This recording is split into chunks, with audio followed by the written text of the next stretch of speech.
No maraina teo kosa no nigadona teny amin'ny seranam-piaramanidina iraisam-pirenena Ivato ny Premier ministre lehiben'ny gouvernemanta rehefa avy nanatanteraka iraka tany Genève tany amin'ny ankapobeny dia ny tontolon'ny fahasalamana ny fanarenana ara-toekarenan'i Madagasikara sy ny sehatra ara-barotra no vaindondra rano nandritra izay dia izay.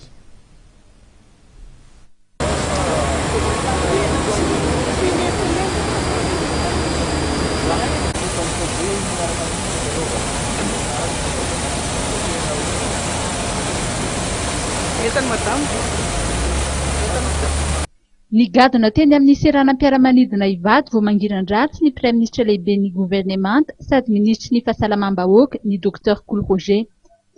Ratsahivina dia ny faha-enina ambin'ny folo ny volana May teo no niainga ny azo an'i Suisse ny Premier ministre ary nanambara ny tenany mialohan'ny haingany fa hanatrika fionana mikasika ny fahasalamana. Fa reny priorité-tsika reny ihany le fahasalaman'ny reny sy zanaka. La lutte contre la mortalité infantile et maternelle, il y a oui, les maladies infectieuses, les gestions, bonne gouvernance,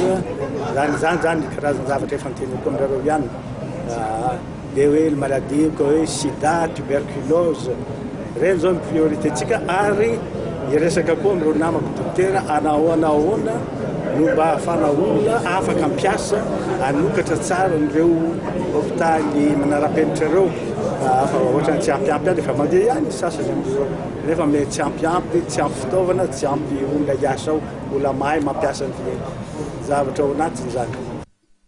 Tsy niompana tamin'ny resaka fahasalamana ihany ny dian'ny Premier ministre lehiben'ny gouvernemanta fa tao ihany koa ireo fionana samihafa mikasika ny fanarenana ny toe-karem-pireneny, ny fifandraisana ara-barotra, ny fampiasam-bola ety Madagasikara raha tsy laza afa-tsy ireo.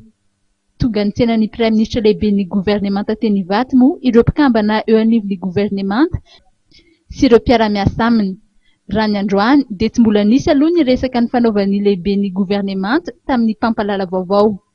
Ny maraina teo dia efa nanatrika ny fananganan-tsaina teny amin'ny lapany mazo arivo ny Premier ministre.